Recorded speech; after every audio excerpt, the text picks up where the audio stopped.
კატოს ლიტერატურული საღამოები დაიწყო. გაიცანი რადიო იმედის ლიტერატურული კონკურსის პირველ ტურში გამარჯვებულ ავტორებს პირდაპირ ეთერში, ხოლო მის ნაშრომებს გადაცემა კატოს საღამოების Facebook-ის გვერდზე. ხმა მიეცი და დაეხმარე შენს ფავორიტს. უსმინეთ, აირჩიეთ და ისიამოვნეთ კატოს ლიტერატურული საღამოებით. საღამოშობების რადიო იმედის ეთერშია გადაცემა კატოს ლიტერატურული საღამოები. საეთერო სტუდიაში მუშაობთ წამყვანი კატო და ხმის რეჟისორი მეგი მაზმიშვილი. გადაცემის სტუმარია რადიო იმედის ლიტერატურული კონკურსის ერთ-ერთი მონაწილე გიორგი მენთეშაშვილი. გიორგი არის 22 წლის, არის ყვარელიდან, ქალაქია ხო? მე და გეოგრაფია ძალიან ავწვით ოდესღაც ერთმანეთს და არის ფინანსისტი. გიორგი, როგორ მოხდე? ძალიან ბანალურად როგორც არის ხოლმე, რომ როგორ შენ ფინანსისტი, თითქოს და ფინანსისტები არ კითხულობდნენ ლექსებს და არ ქონდათ ოცნებები, მთელი დღე ისხდნენ და მხოლოდ ფინანსებზე ფიქრობდნენ. პირველ რიგში მოგესალმებით, მალევე მოწვევისთვის და რაც შეეხება კითხვას, მე მგონი ჩემთვის ფინანსის მიმართულება უფრო შემთხვევითი და რაღაც ამოუცნობია ვიდრე პოეზია. აქ როგორ მოხდი, შემთხვევით უსმენდი რადიო იმედს, რაც არ მოხს რადიოსთან შეხება დიდი. ჩართული მქონდა უსმენდი და გავიგე ეს შესახებ კონკურსის, გამოვაგზავნე ჩემი ლექსი და მომსად დამიკავშირდნენ. და მოხდი არა მხოლოდ შენ, არამედ შენი იძულების ძალით გამოვაგზავნინე ლექსი ქეთი გურაშვილს, რომელიც პირველი სტუმარი იყო ჩვენი ლიტერატურული საღამოების. ქეთი თვლიდა, რომ როგორც თავად ჰამდობლად აღნიშნა, მე არ ვთვლი თავს, რომ ვარ პოეტი და არ მსურდა ამიტომ ამ კონკურსში მონაწილეობა, თუმცა გიორგის ძალის ხმევით მოხდა ისე, რომ ანაც მეიღო მონაწილეობა. თან ძალიან კარგმა პოეტესა. ნამდვილად, საერთოდ არ მიყვარს ადამიანში თავმდაბლობა. რაც უცნაური რაღაცა, ოდესაც შეიძლება რაღაც აღარ უნდა იყოს თავმდაბალი და გამოვლინო შენი თავი ბოლომდე, შენი შესაძლებლობები. ამიტომ ჩავთვალე, რომ საჭირო იყო გამოეგზავნა. რაც ძალიან მოუწოდა მაგის ლექსები და როგორც ჩანს, ჟიურიმაც ასე ჩათვალა. როგორც მე. და შემდეგ ერთი ხართ განუყრელი მეგობრები. დიახ. კონკურსში მონაწილეობა ერთად მე მოგილათ ბავშვობაში ძალიან არ მიყვარდა თუ ჩემ მეგობართან ერთად მოწინააღმდეგო გუნდში უნდა მეთამაშე. ხო არის რომ ბავშვები თამაშობენ სხვა თამაშებს, სადაც იყოფიან ორ წრედ და ორ ნაწილად და ძალიან არ მომწონდა თუ სხვა ჯგუფში მოვხვდებოდით. როგორია, როცა ეს დაასრულა ასაკში უკვე რაღაც კონკურსში მონაწილეობდა. ხართ ერთმანეთს კონკურენტები. პირიქით, მე მგონი უკეთესია. მე თუ ვერ გავიმარჯვებ, კარგი ჩემი მეგობარი მაინც გაიმარჯვებს. ზუსტად ესეთი პრინციპია. სან არა მარტო ჩემ თავს გულშემატკივრობ, ჩემ მეგობარსაც. და კარგი ერთობლივი ძალებით მივიწევ. ჩვენ ყველა სტუმარს ვეკითხებით, როგორ იყო, როდესაც აღმოაჩინეს, რომ აკრძალული იყო გარკვეული სიტყვები. და ამ სიტყვების აკრძალვა მე კიდე ერთხელ შევახსენებ მსმენელს, გამოიწვია იმან, რომ ის ლექსები, რომლებიც მოვიდა შესარჩევად, ყველა უმეტესობაში იყო ეს სიტყვები გამოყენებული. როგორ იყო თქვენ, როდესაც აღმოაჩინეთ, რომ ამ 30 სიტყვიდან, რომელსაც ალბათ საკმაოდ ხშირად იყენებთ, არც ერთის გამოყენება არ შეიძლებოდა და უნდა გამოგიყენებინათ ისეთი დიამეტრალურად განსხვავებული სიტყვები, როგორც იყო ბარძაყი, ბეტონი, რადიო, ჭანჭური და ასე შემდეგ. ძალიან არ არის რთული საერთოდ პოეტს მე მგონი და შეეძლოს თუნდაც რაღაც საკითხის ეუაროს გვერდი, რომ არ ახსენოს მოცემული სიტყვები. ნებისმიერ სიტყვას აქვს თავისი ალტერნატივა. სხვა რაღაც გადმოსცე სიტყვები, თუნდაც ღმერთი შეიძლება სხვანაირად მოიხსენიო და არ ახსენო იქ ღმერთი, ან სიყვარული თუნდაც. და არ არის რთული ეს აკრძალვა. რაც შეეხება მოცემულ სიტყვებს, ეს ცოტა რთული იყო მართლა, იმიტომ რომ სულ სხვადასხვა სიტყვები იყო ერთმანეთთან არანაირი კავშირში, მაგრამ ვეცადე რომ დამეკავშირებინა და მე მგონი ყველა ჩვენს გამოგვივიდა რაღაც თომეს. კი ბატონო, ჩვენ ზანამ თქვენ ამ ლექსს დაგეკითხავთ, მანამდე მოდით რამდენ ხანს დრო მოვანდომეთ თქვენ წერას? ზოგი რაღაც სარეკორდო დროში დაწერა, თუმცა მე არ მგონია ეს რელევანტური ვისთან რამდენ ხანში მოფრინდება მუზა, იმიტომ რომ ზოგის მუზა ჭირვეული გოგოა. მუზა, საერთოდ მუზა რამდენად არსებობს. რაც შეეხება ამის რამდენი ხანი მოვანდომეს, უბრალოდ არ მოხდა ახლობით 3 საათი, 4 საათი. იქ 10 მინუტაზე რო დავწერეთ, საშუალოდ 4 საათი ალბათ ის. და მე ვიტყვი რომ არ დამჭირდა. თქვენ გამოიყენეთ 7 სიტყვა თუ 8 სიტყვა, მე ვთვლიდი შენ როცა ვემზადებოდი 7 სიტყვა. მოდით ჩამოვთვალოთ მაშინ ეს სიტყვები, რომლებიც გამოიყენა გიორგიმ, როდესაც წერდა. ეს სიტყვები არის რადიო, ბაქანი, ასევე ბეტონი, ჭანჭური, ჩიხი და თუ არ ვცდები ბარგი. და ბარძაყი. ბარძაყიც. კარგი, მოდი წაგვიკითხეთ თქვენი ლექსი და შემდგომ გავაგრძელოთ. როგორც ყოველდღე, როგორც ჩვევია გაგვიძებისას, ოდნავ სულ-ნელა იხატება კონტურების შუელ კედელზე. როგორც ყოველდღე, ძველი რადიო უბერავს მოცარტს და ნიკოტინის მყრალისუნი ფეთქავს ხელებზე.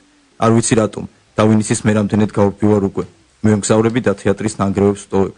ვარგის სანაცვლო დავიკიდებ ქაღალდების შელახულ დასტას, ხელჯოხით ხელში გავიყოლებ მომაკვდავ პოეტს. ქუჩაში ვამჩნევ მათხოვრისა და გაბღენძილი ბატონის ტანდემს. შუელ ხეებზე შავმა პარკებმა წითელ პარკებს რიგი დაუთმეს. აქეთ კი ამ ქუჩის გადმოხმა ნაპირას ცარიელ ურნებთან, მიწაზე მიმოყრილ, ნაგავში არეულ ცარიელ სახეებს ბავშვით დავყურებ. გავდივარ ბაქანზე, დამატარებლის მოლოდინში სიგარეტს ვახვევ, მერე უეცრად მოწყვეტილი 1000 წვეთი. თავს წამომდგარი ლამპიონის ოთხკუთხა ჩარჩოს უჩუმრად სერავს. გულის ამრევი ბეტონის სუნი მაწვება ყელში. ზუსტად არ ვიცი ბეღურა თუ რაღაცა მსგავსი, ორთქმავლის თავზე კვამლის ქულებს გიჟივით კენკავს. კუპეში უკვე გაწოლილა ვიღაცა მგზავრი, ბოზობის სუნი ასტის ქალის შვილ ბარძაყებს. ბებერი კაცის გულგრილობით ვარიდებ მზერას. სარკმლის გადაღმა ნაგავს საყრელი გადის ქალაქზე. უხამსი გუბუნი, დაკადრი იცვლება ყვითელი ჭაობით. გავცით ხელსებთან ჩამწკრივებულ ალვების კორომს. ზაფხულის ბაღში სიბერისაგან დაუხრია თავი კოინდარს. ჭანჭურის ხესთან ვიღაც ბიჭი ეხვევა გოგოს. არ ვიცი რატომ, დავინიცის მე რამდენად ბრუნდები უკვე.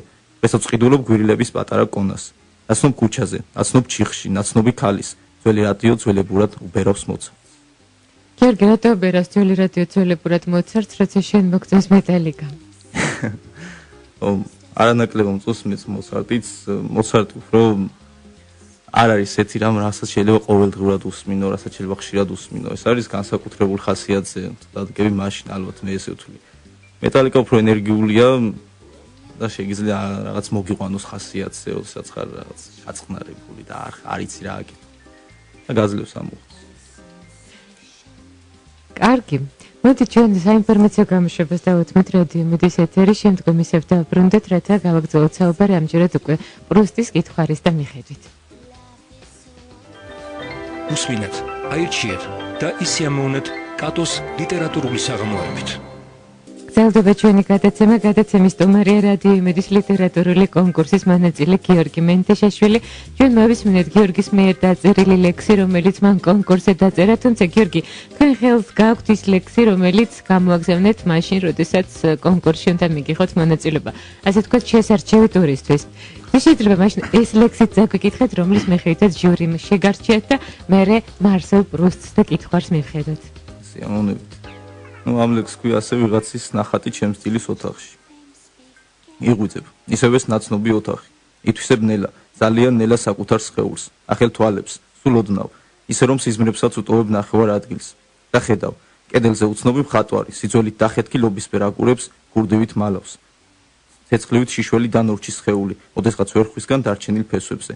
ცოცხლდება. ითვისებს ნელა, ძალიან ნელა საკუთარ სხეულს, ახელს თვალებს, სულ ოდნავ, ისე რომ ხატვარსაც უტოვებს ნახევარ ადგილს და ხედავ, იახლოვდება. შემოდი შენში დაარსების ნახევარს გართმევს და გკოცნის და გიყვება რაღაცა ამბავს და გკოცნი და უხსნი რომ გიყვარს და რეკავს ზარი, ითვისებს სწრაფად, ძალიან სწრაფად საკუთარ სხეულს, ისე რომ ვერ სამჩნევს სად გაქრა ნახატი, კედელზე გაჩენილ ბზარებს რომ ავსებდა. აქ ძალიან ბევრჯერ ჩვენთან ნახატი მხატვარი და თქვენ ამბავ დროს მიყავით ხატვას ხელი. დიახ. კარდამსე პრუსტის კითხვაში სადაც წერია რა ნიჭის ქონას ინატრებდით, თქვენ ჩაწევით რომ ხატვის ნიჭი, თუმცა გქონიათ. მეგონი სხვა რაღაცა გაქვთ ახლა სანატრელი. ალბათ. არ ვიცი ხატვის ნიჭი მაქვს თუ არა ვერ გეტყვით. მაგრამ რაღაცები გამომდის. რაც ძალიან რომ მომიდება მხოლოდ მაშინ. არ შემიძლია უბრალოდ ავждე და რაღაცა დავხატო. რამოდენიმე ნახატი მოქვს და ისიც ძალიან მომიდა. თქვენ საყვარელი მხატვარი არის სალვადორ დალი. დიახ. თუმცა თქვენ მითხარით რომ ეთერს მიღმა როდესაც საუბრობდით რომ ასე ხატვას არ ინატრებდით. დიახ. ძალიან პრიალა ნახატები აქვს ასე ვთქვათ. მაგრამ მე რატომაც მომწონს ის რომ სიგიჟისკენ აქვს მიდრეკილება. ძალიან ამოუცნობი ნახატებია, ისეთი რაღაცები რაც რეალურ ცხოვრებაში ვერ შეხვდები. და ეს მომწონს ორი მის შემოქმედებაში. თუმცა აი რეალობაში რასაც ვერ შეხვდებით, ამიტომ გიზიდათ სალვადორ დალი, მაგრამ არ გიყვართ კინო, მიზეზი არის ის რომ ძალიან ხელოვნურია. დიახ. ამიტომ მომწონს თეატრი, სადაც შეიძლება უფრო მეტი გზნობა დაიჭირო, შეიძლება უფრო მეტი რაღაც ამოიცნო, რასაც ვერ ნახავ კინოში. დადგმულია ყალბია, ჩემი აზრით კინო. და ამიტომ. თქვენ მოეცნებამ გამახსენა ერთი ლიტერატურული პერსონაჟი ჰანა ბუდენბროკი, რომელსაც ჰქონდა თოჯინების თეატრი. და მართავდა სპექტაკლებს. თქვენ გინდათ რომ გქონდეთ საკუთარი თეატრი. დიახ.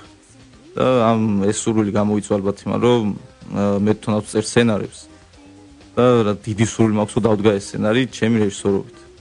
და ამიტომ გამიჩნდა ეს სურვილი მქონდეს ჩემი თეატრი და შესაბამისად ისეთი ადამიანების სცენარები და სპექტაკლები დგებოდეს როგორც ვარ მე, რომელსაც უნდათ რაღაც გაკეთება, მაგრამ თუნდაც იმდენი ნიჭი არ აქვს რომ ისეთ დონეზე დაწერონ მოხდენ თუნდაც რუსთაველის თეატრში ან ამირაში.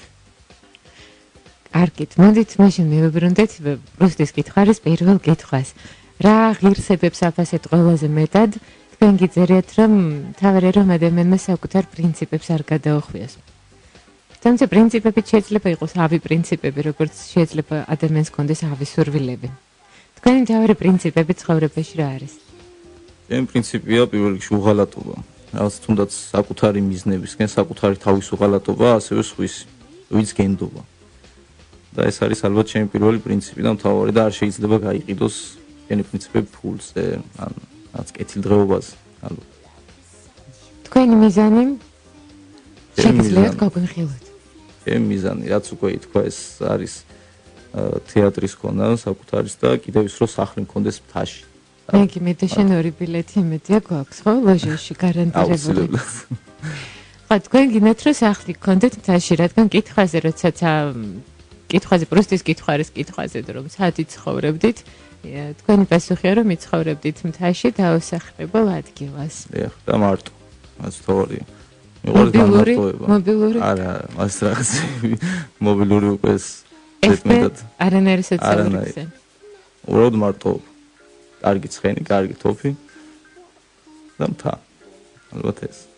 ეს მთის მიმართ ესეთი დაუგებელი სტრაფა, როდის მერე გაჩნდა, ყოველთვის ესე გიზიდავდათ თუ რაღაცა ასაკის მერე? არა, ბავშვობიდან ესე ვარ, სოფელში დავდიოდი ხოლმე ტყეში, ძალიან ხშირად დავყვებოდი პაპაჩემს, პიცაჩემს. მე ტყეში არც ყოფილა რომ არ დაგიმალოთ, ოღონდ გულწრფელად გუშინ აღმოვაჩინე და ძალიან გამიკვირდა. იმიტომ რომ ის რაც მე ტყე მეგონა ტყე არ ყოფილა. არ ვიცი, რამდენად იყვართ და არ გიყვართ, მაგრამ ბევრი დაკარგავთ ჩემი აზრით. არა, მე არ მიყვარს და ვერ დაგიმალოთ, არც სხვა არ მიყვარს. თქვენ არ გიყვართ ხო სხვა? არა, სხვა არა. მიყვარს უფრო მთა და ვანჯობ დიდ უპირატესობას. ზაფხულობით დავდივარ კარვებით. სხვადასხვა ადგილებით. მიყვარს ხევსურეთი. ეს მარტო კარვაობთ თუ ვინმესთან ერთად? არა, მეგობრებთან ერთად რა თქმა უნდა, მარტო ვერიული ცოტა ძნელია ამ შორეზე იარო.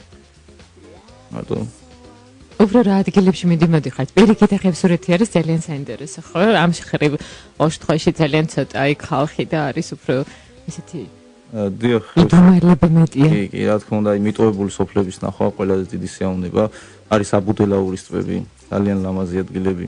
რაჭაში სიამოვნებით დავდივარ და მაქვს ოცნება სვანეთში წასვლა. მადლობთ, იმდენჯერ ვარ ნამყოფი, რომ მადლობთ ყველას გითმობთ ჩემს სახლს, ვისაც გნებავთ.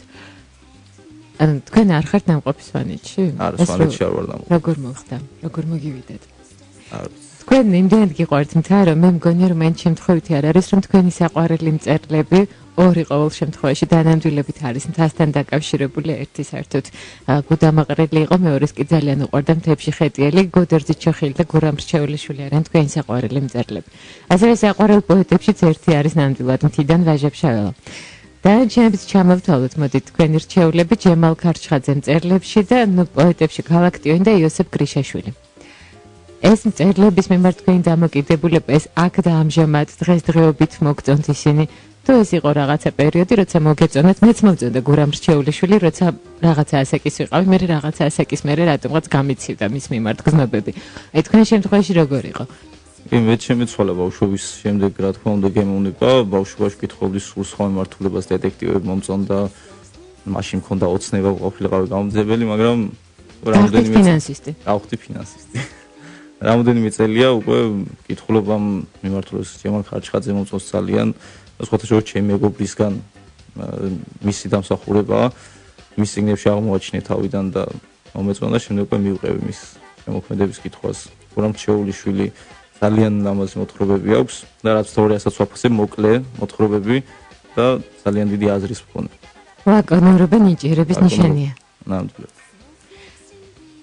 რაც შეეხება საყვარელ ლიტერატურულ გმირ მამაკაცებს, ერთ-ერთი ისევ და ისევ ჯემალ ქარჩხაძის იგი და მეორე ირვინ შოუს მდიდარი ღარიბის ტომასი.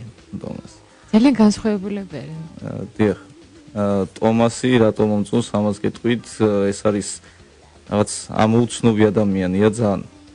ადამიანი, რომელმაც გასცირა საკუთარი თავი ძმის გამო, რომელსაც არ ქონდა შეხება ამ ძმასთან არანაირი ურთიერთობა თითქმის და მაინც გააკეთა ის, რასაც ბევრი ადამიანი ვერ გააკეთებდა. და გასცირა მის გამო თავი. რაც შეხება იგის, ეს არის განსხვავებლობის გამოვლინება. ალბათ ადამიანებში იმის გამოვლინება, რომ საზოგადოება ვერ ღებულობს იმის გამო, რომ არ ხარ მათნაირი. ეს საკმაოდ ფილოსოფიური პერსონაჟია, ძალიან ბევრს ფიქრობს. იგი ჯამალ ქარჩხადის. თან მე თუ გავითვალისწინებთ იმ პერიოდს რა თვარცდები რაღაც ეს პრეისტორიული ხანა, ხო, იქ აღწერილი თოსწერად მახსოვს. აი საყვარელი გმირი მამაკაცი რეალურ ცხოვრებაში არის ილია ჭავჭავაძე და მე ძალიან მომწონს თქვენ როგორ გყავთ ის დანახული, მე ამბოხე და რევოლუციონერი და არა ესეთი შვიდი ბანკირი, როგორც ამ ბოლო დროს უნდა წარმოუდგინონ და ადამიანი, რომელიც მხოლოდ წერაში იყო ჩაფლული. ადამიანმა, რომელმაც შეცვალა ძალიან ბევრი რაღაც ქართულ მთელ სულში, ცხოვრებაში, არ შეიძლება აღვიქვათ ეს ადამიანი მშვიდ ადამიანად, რომელიც არის ბანკირი თუნდაც. ის ხო მართლა მე ამბოხე, ჩემი აზრით, რომელმაც საკუთარი სულის ნაწილი გაუნაწილა ყველას. და იყო რევოლუციონერი კიდევ რა თქმა უნდა ყველა დამეთანხმდა. და მე ძალიან გამაოცა თქვენმა ესეთმა გაბედულმა პასუხმა კითხვაზე ისტორიული პირი, რომელიც ყველაზე ნაკლებად მოგწონთ. თქვენ დაასახელეთ ადამიანი, რომელსაც ქართულ რეალობაში სულ ცოტა ხნის წინ აღმერთებდნენ, ახლაც აღმერთებენ და ალბათ კარგა ხანს ისევ გააღმერთებენ. ზუსტად გამსახურდია. ნამდვილად, არ ვიცი, ბევრისთვის საყვარელი ადამიანი ალბათ, საერთოდ არ შეიძლება ყველა ადამიანს ერთი აზრი ჰქონდეს და მე არ ვთვლი ამ ადამიანს კარგ პერსონაჟად ისტორიაში, ქართულ ისტორიაში. არ ვიცი, ალბათ ცოტა მოსაწყენი იქნება ამ თემაზე საუბარი. ადამიანი, რომლის პერიოდშიც მოხდა ის საშინელი ამბავი, რომელიც უკავშირდება აფხაზეთს. მე ყველას ტკივილი. და თქვენი საყვარელი ქალი რეალურ ცხოვრებაში ეს არის დედა ტერეზა. სიგეთის განსახიერება. თუმცა ლიტერატურული გმირი ქალები არ ყავთ დასახელებული, არის თქვენ. თქვენ ყავთ ოთარანთქვრი, აქ ალბათ უკვე მიზეზი. ოთარანთქვის მიზეზი რა შეიძლება იყოს? ერთი ის რო კეთილი გული ქონდა, მაგრამ არ იმჩნევდა ამას. რაღაც ამ კაცრი ქალი იყო მამაკაცური, ინის ქალამნებით ადამიანი. შესანიშნავი პიროვნება, ძალიან მიყვარს მართლა ეს პერსონაჟი. არ ვიცი როგორ დავახასიათო, ნამდვილად ძნელია მე ვთქვა ის, რაც უკვე ითქვა. მე მგონი თქვენი ყველა ესეთი ფავორიტი გნებავთ ქალებში, ლიტერატურულ გმირებში თუ გნებავთ რეალურ ცხოვრებაში, ქალებში თუ მამაკაცებში, ყველა რაღაცა თავისი პრინციპების მატარებელი და გამტარებელია და ალბათ პირველი კითხვა ხსნის იმას, თუ რატომ პირველ კითხვაზე პასუხი თუ რას აფასებთ ადამიანში ყველაზე მეტად ხსნის იმას, თუ რატომ აირჩიეთ თქვენ ეს პერსონაჟები ესე მისაბაძად და რატომ არიან ისინი თქვენთვის იდეალები, თუ ხმამაღალი ნათქვამი არ გამოვა. ნამდვილად იდეალები არიან ჩემთვის. და მე მინდა გითხრათ კიდევ გარდა ამისა, შიშის მიმართ გაქვთ თქვენ ყველაზე მეტი შემწყნარებლობა ადამიანის ნაკლოვანებებს შორის. დიახ, ეს სხვადასხვის არ ვიყავი სულ ასე, რამოდენიმე ხნის წინ მქონდა საუბარი ჩემს მეგობართან, რომელმაც მართლა დამიხასიათა ეს რა არის შიში. ადამიანს ეპატიებაში, რადგან თუ მას ეშინია, თუ ხვდები რომ ეს შიშია, არ შეიძლება ამაზე მოსთხოვო პასუხი. რომ შიში გადაადგმინებს ადამიანს ერთ ნაბიჯს, რომელსაც არ გადადგავს სხვა, რომელსაც არ ეშინია. ანუ მე მგონი საპატიო მიზეზია უკვე, რადგან შიში ჰქვია. მაგრამ არის მეორე მოსაზრებაც, რომ შიში ეშინია ყველას, მაგრამ სწორედ ის არის, რომ შიშს ძლია. გამომდინარე იქიდან, რომ მამაცები შეიძლება დიდხანს არ ცხოვრობენ, მაგრამ შიშრები საერთოდ არ ცხოვრობენ. კი, უბრალოდ ვერ დააძალებ, რომ არ ეშინოდეს. აი ეს არის შოქ-შობნის ასე რომ მაგის ვერ გაამტყუნებ ადამიანს. რა თქმა უნდა, ცუდია და რა თქმა უნდა, სიმამაცეც არ არსებობს შიშის გარეშე. თუ არ გეშინია, ვერ ხარ მამაცი, ესე იგი. ნიშნავს არაფერი. შიში მაინც მატყუარა. თქვენი განწყობა მოცემულ მომენტში, როდესაც ავსებდით პრუსტის კითხვას, საკმაოდ ხერულ ხასიათზე ყოფილხართ. ახლა ჩვენთან სტუმრებისას როგორია თქვენი განწყობა? ძალიან კარგი ფიქრობ. ცოტა ნასვამი აღარა ვარ. როგორც მაშინ ვიყავი, მაგრამ მაინც კარგი ხასიათზე ვარ. ვცდილობ ყოველთვის პოზიტიურ განწყობაზე ვიყო და არ უნდა აგრძნობინდო თავის სხვას ისე რომ ხარ მოწყენილი, თუნდაც სხვას. ყოველთვის გაიღიმეთ, ყველას ეხება ეს და დაინახეთ ცხოვრება ისეთი მხრიდან, რომელსაც ვერ ხედავს სხვა. ან თუნდაც არ უნდა დაინახო. თქვენ კითხვაზე ვინ იქნებოდით რომ არ იყოთ თქვენ? ჩაწერეთ რომ ალბათ შენ ან ის მეგი ის შენ ხარ. და შენ ვარ მე ალბათ. ან რომის იმპერატორი. ამ სამიდან მაინც ისე უფრო მარტივი იქნებოდა რომის იმპერატორი ყოფილიყავით. ყველაფერი აგისრულდებოდათ, არა? არაფერს საერთოდ ადამიანი უნივერსალური არსებაა და ხელს არ უშლის რანაირად ვიყოთ ნებისმიერი ვინმე ვიც გაგვიხარდება ის რომ არ დავგარგოთ საკუთარი თავი. შეგვიძლია მივახციოთ ნებისმიერ ამის. ჩვენ გადაცემა დასასრულს ახლოვდება და მანამ სანამ სმენელს დავემშვიდობებოდით, თქვენ იქნება ერთი ლექსი კიდევ წაგვიკითხოთ თქვენი შემოქმედებიდან. სიამოვნებით. სხვათა შორის ეს ლექსი დავწერე კეთი გურაშვილთან საუბრის დროს. ეს მეგობართ. ძველი დამბაჩა, გაწმენდილი დამომართული, რომ არ გიმტყნოს. 10 ნაბიჯი წინ და უკან უნდა იარო, ასე უაზროდ, ასე გიჟურა დეკემბრის თოვლში და შეტრიალდე და შეუშირო შენს წილტყვიას ბებერი შუბლი. ან ახალგაზრდა. ეს იმაზეა, როდის აგირებს ცხოვრებას ქალი და გაისვრიან. ვიღაც გაისვრის ან შენ, ან ვიღაც და დაეცემით მოცელილი ან შენ, ან ვიღაც. აირევიან უწესრიგოდ შავი ხეები და შავი ფრთებით უწესრიგოდ დაგაცხრებიან ან შენ, ან იმას. და ერთადერთი რაც წესრიგით იმართებოდა იყო ცხოვრება. შენი წილი ან ვიღაცის ეს სულ ერთია. და ცხოვრებაში შენც პირველად მოგინდა რაღაც უცნაური არეულობა, მაგრამ დასრულდა. გვიანია უკვე ოცნება. და ერთადერთი რაც გეღირს ამოცნებიდან, ესაა ლეშის უწესრიგო განაწილება. გიორგი სამ დავემშვიდობებით სმენელს, მე მინდა მათ შევახსენო, რომ გვერდზე Facebook-ში გვერდზე კატოს საღამოები არის აპლიკაცია ლიტერატურული კონკურსი, სადაც განთავსებულია აპრილისთვის სტუმრების გადაცემის კატოს ლიტერატურული საღამოების აპრილისთვის სტუმრების ლექსები, რომლებიც მათ კონკურსზე დაწერეს, შეგიძლიათ შეხვდეთ, მხარი დაუჭიროთ გნებავთ გიორგი მენთეშაშვილს და გნებავთ დანარჩენ 5 მონაწილეს და გარდა ამისა, სანამ ვიტყოდით ნახვამდის, მათით გვითხარით რა ზელით თქვენ ამ კონკურსისგან. არის თავდაჯერებულობას ალბათ.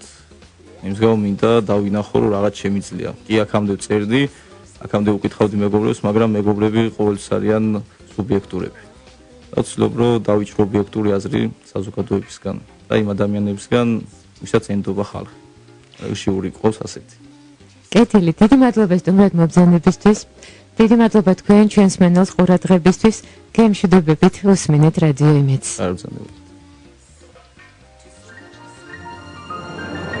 კატოს ლიტერატურული საღამოები დაიწყო. გაიცანი რადიო იმედის ლიტერატურული კონკურსის პირველ ტურში გამარჯვებულ ავტორებს პირდაპირ ეთერში, ხოლო მის ნაშრომებს გადაცემა კატოს საღამოების Facebook-ის გვერდზე. ხმა მიეცი და დაეხმარე შენს ფავორიტს. უსმინეთ, აირჩიეთ და ისე ამოვნეთ კატოს ლიტერატურული საღამოებით.